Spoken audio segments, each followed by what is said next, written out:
In fact, this is exactly how our federalist system should work.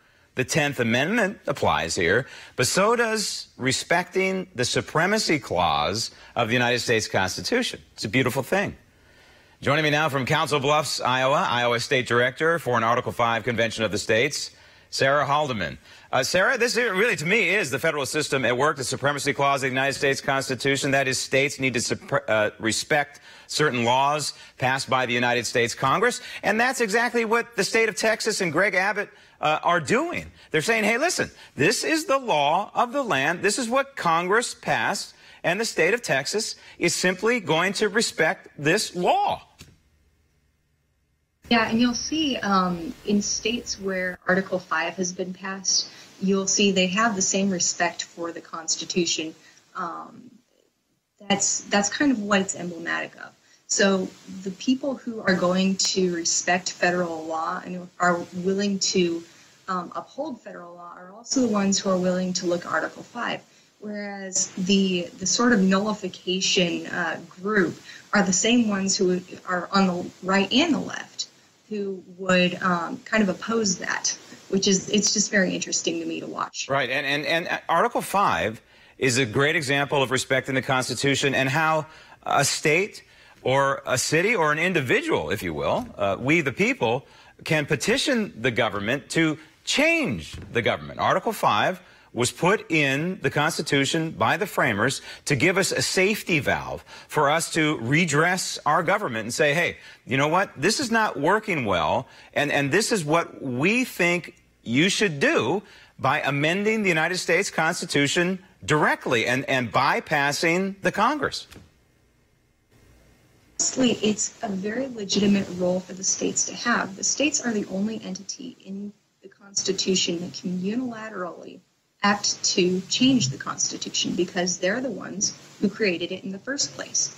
So while there is this supremacy of the federal government because it needs to have this overarching role, at the same time, if it becomes overpowerful, the states have the ability to call this Article 5 convention and then by 2/3 and then 3/4 of them ratify amendments. So what is the status right now of a convention of the states piece of legislation in the great state of Iowa? I understand you're having a little trouble. Yeah, we're having a little bit of trouble, but it's nothing insurmountable. So Iowa has a rolling 2-year session, essentially. And this was the first year of that rolling session. We passed the House, and we also passed a committee in the Senate. What we needed to do still was have the bill brought up for an actual vote. That's something that is left up entirely to the majority leader of the Senate here in Iowa, and he had enough concern within his caucus that he said, you know what, let's wait, let's talk about this a little bit more in the caucus, let's get people educated so that we're doing this not because we in the leadership are saying it, but because we as legislators, state legislators, understand our role and want to put this forward. So that's what we're working on this year. Okay, so it passed the House, but it's snagged in the Senate. And this gentleman, the Senate Majority Leader, his name is Bill Dix, correct?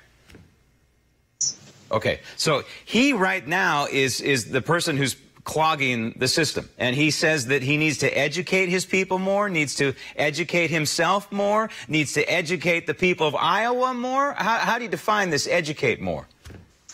So Bill Dix, what he wants is more education within his caucus.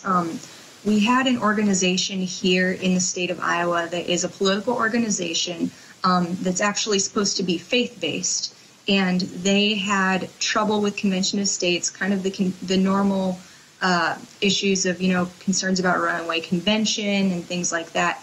And so they were the ones who actually started opposing this. And there were several senators who just didn't know the topic well enough to feel comfortable with passing it. So they kind of brought it up to Dix. He said, let's hold on to this. Since I do have these concerns from within my caucus, we want to make sure that we are passing these things with, broad Republican support And so that's kind of where we're at right now, is making sure those members fully understand the topic. But it's not complicated. All they have to do is watch this program or probably listen to you, and they can figure out that there cannot be a runaway convention. Why? You know, these fools who come out and they say, oh, well, you could take away the Second Amendment. Well, that would take a lot of states to suddenly decide, hey, let's take away the Second Amendment. It's not going to, even if California came and said, let's wipe out the Second Amendment, there's not going to be 3/4 of the states who are going to agree to that. There will not be a runaway convention. It's not set up that way. There has to be a clear majority, supermajority in this case, for any kind of changes to the Constitution to happen. So the bottom line is yours now an educate process and then redress it with the Senate soon?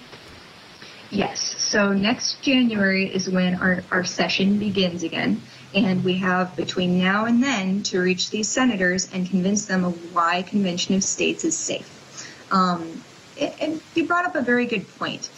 Nobody who is concerned about a runaway convention can ever exactly give the details of how it would run away.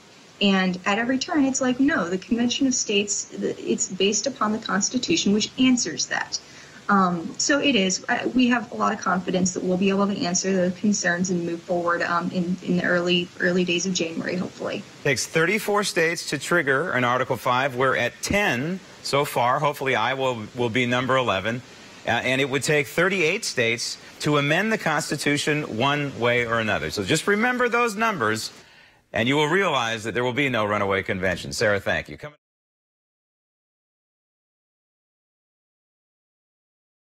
Sign the petition at cosaction.com and get as many of your friends and family to do the same. With your full address, your state legislators will know that you really are their constituents in their district. Our success depends on you, so we're inviting you to be part of history. Let's invoke the constitutional solution that's as big as the problem.